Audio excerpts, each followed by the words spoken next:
बोल दुर्गे मैया की जय। बोलो नौ माता रानी की जय।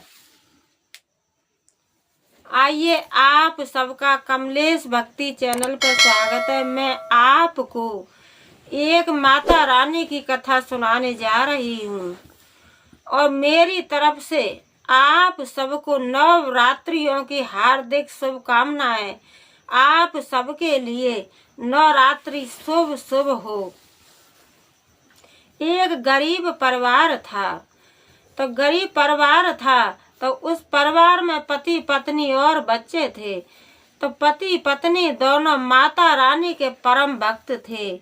माता रानी को सुबह शाम शीश नवाते थे, शीश झुकाते थे मैया के सामने और माँ से अपने मनोकामना की कहते थे। इसी तरीके से और बेचारे गरीब थे तो मजदूरी करते थे इधर उधर, तो इतना ही पैसा कमा पाते कि जितना अपना बच्चों का गृहस्थ चला सकें, बच्चों का पेट भर सकें।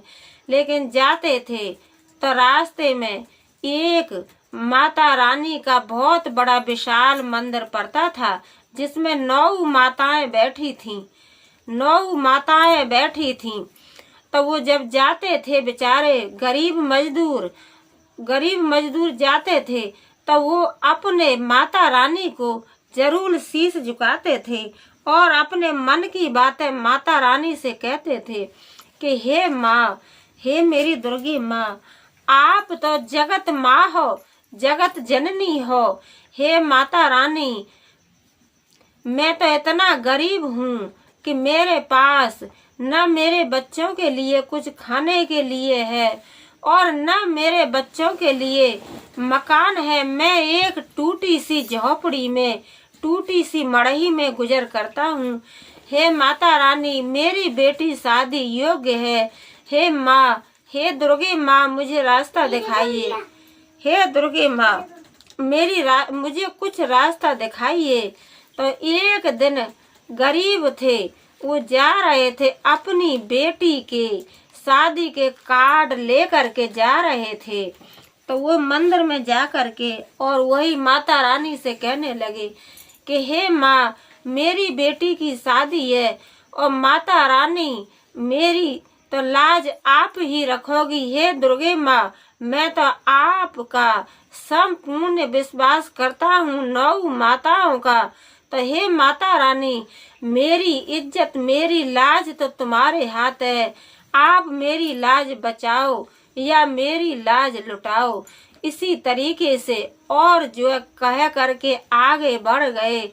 तो चलते चलते एक रास्ता में और एक बूढ़ी माँ मिली। तो बूढ़ी माँ कहने लगी कि बेटा कहाँ जा रहे हो? तो जो गरीब बेचारे कहने लगे कि माँ, मैं जा कहाँ रहा हूँ माँ, मेरे से आप कुछ मत पूछो, क्यों कि मैं एक बहुत दुखी आदमी हूँ माता रानी। मेरी बेटी की शादी है और मेरे पास तो कुछ भी नहीं है। मैं अपने बच्चों को पेट भर के अन्न नहीं खिला सकता हूँ और एक बच्चों के लिए छोटी सी कोठरी नहीं बना सकता हूँ। तो हे माँ, हे बूढ़ी माँ, मेरे से दुखिया कौन है?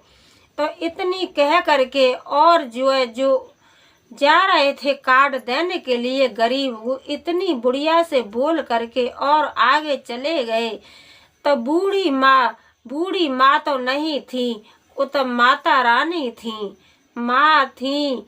तो इतनी बोल करके चले गए। माँ ने कुछ नहीं कहा और जिस दिन बेटी की शादी हुई, शादी का दिन था उस दिन, और माता रानी और वही एक बूढ़ी बन करके वृद्धा का रूप रख करके बुढ़िया का और डंडा टेक टेक धीरे धीरे जाने लगी।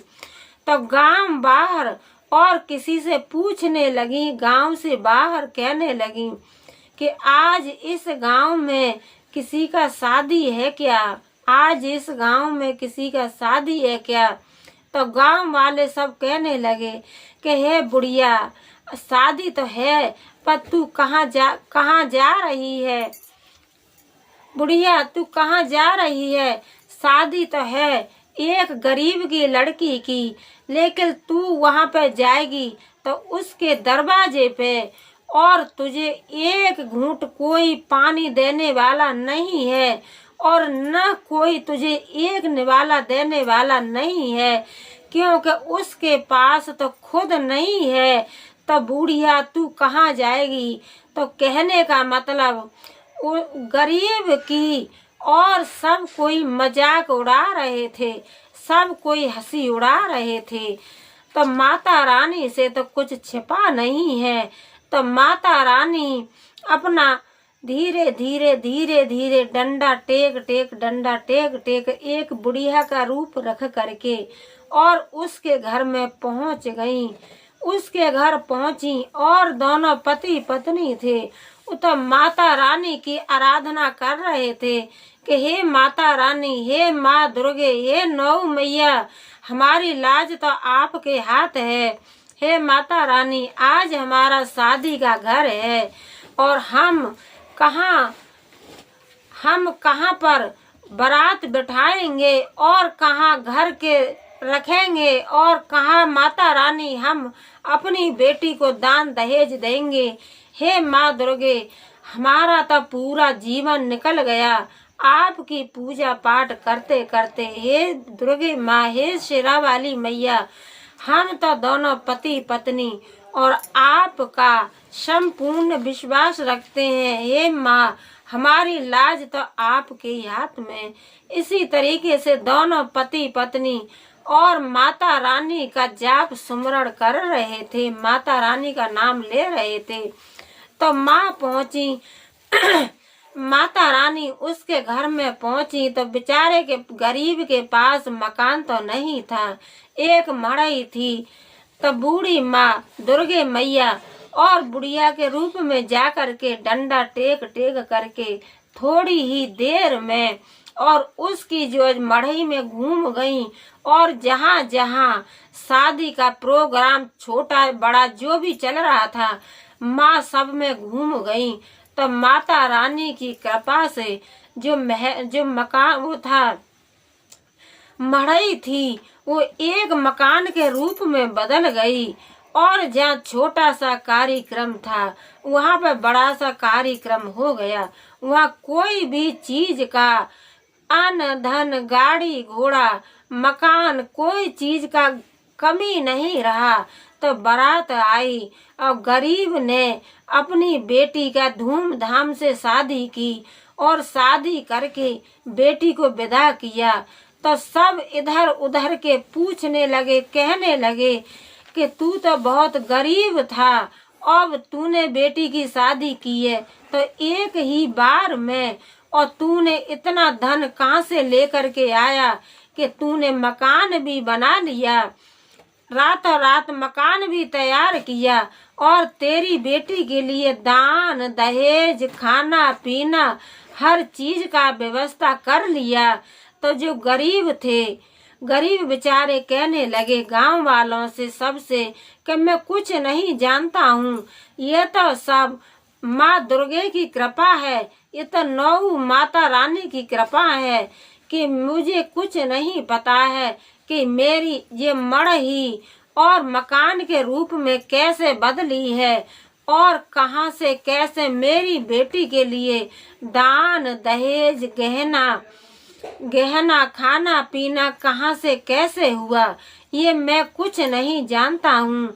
और मेरे घर में तो एक बुढ़िया आई थी, वो बुढ़िया सारे में घूम करके गई, जभी से मेरे घर में ये सब कुछ जहाँ जहाँ उन बुढ़िया ने पैर रखे वही पैर जो उनके पैर सोने के बन गए, और मेरी मड़ई भी एक मकान के रूप में बदल गई। तो ये सुन करके सब गांव वाले और रिश्तेदार एक अचंभा करने लगे और कहने लगे, अचंभा करने लगे और कहने लगे कि तू गरीब झूठ बोल रहा है, तू जरूर कहीं से तू माल छिपा करके रखा था, कि तूने रातों रात इतना कर लिया। तो गरीब था वो यही बात कहने लगा कि मुझे कुछ नहीं पता है, मैं तो माता रानी का परम भक्त हूँ और माँ दुर्गे की कृपा से ये सब कुछ हुआ है। माँ दुर्गे आई थी, वही मेरे घर में सारा कुछ करके चली गई। तो हे माँ दुर्गे, जैसे माता रानी आपने उन गरीब की मनोकामना पूर्ण की और उन गरीब की इज्जत रखी, गरीब का मान सम्मान किया, इसी तरीके से सभी भक्तों की माँ लाज रखना और सभी भक्तों पे अपनी दया दृष्टि रखना। बोलो दुर्गे मैया की जय, बोल ज्वाला माई की जय, बोल नवरात्रि मैया की जय, बोल लांगुरा बलबीर की जय।